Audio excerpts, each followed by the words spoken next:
I'm going to do a very short video about how I was educated about the Holocaust in a Belgian school. So there are several ways in which that subject could come up. It could come up during the lessons of Dutch we had. It could come up in the subject religion we had. It could come up in our history classes. It could come up in our German classes. It could even come up in our French classes or English classes. So I don't remember exactly what was said about it, when something was said about it, but it was definitely covered in more ways than one, and not just once per year. It came up several times. I think very central to this is our visits to a fort called Breendonk. I think it's the only real Nazi concentration camp Belgium had. The Netherlands had a few more, Amersfoort, for example, Vught, and I think there's one more. Um, but in Belgium, we didn't go there. We went to this one. We went to the fort of Breendonk. So it used to be a fort, like the the name implies. And during the Second World War, several thousands of prisoners, not just Jews, also political prisoners, were locked up there.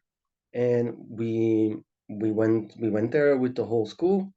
We walked around there. We saw the torture chamber. They explained the daily routines there.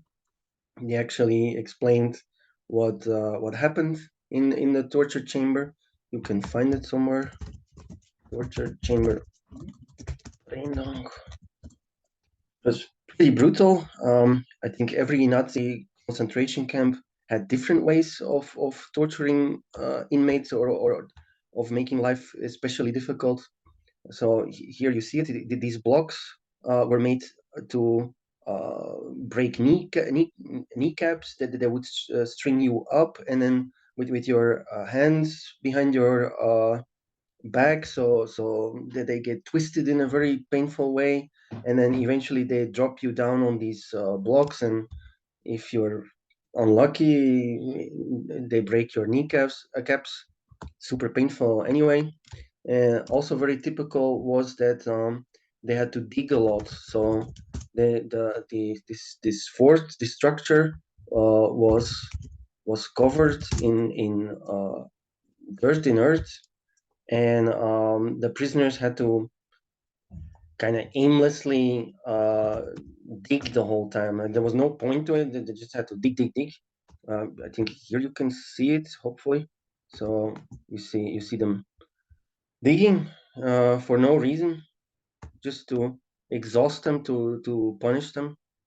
I also read somewhere that this is the only camp where it was close enough to civilian areas that family members or friends or others could get very close to the camp and actually see the prisoners.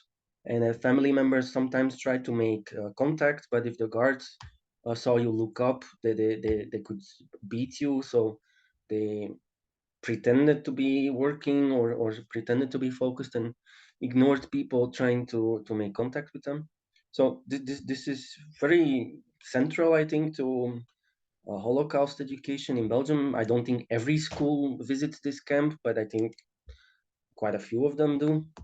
Uh, Not so long ago, somebody got convicted for, I don't know what exactly, racism, I think, and as part of his punishment, he had to visit this camp. Brandon, look, typing Dutch. So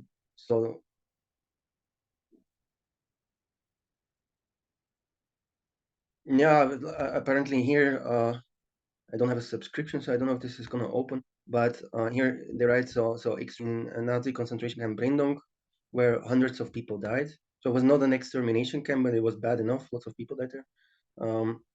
And he said that when pupils visit this fort, uh, it's like saddling them with big doses of self hatred. And if I'm not mistaken, he was later sentenced and he had to actually go and visit the camp. But I may be wrong. Maybe I remember it incorrectly. But what I want to say is that this, if you live in Belgium, then it's likely that during your high school career, you will eventually visit this fort.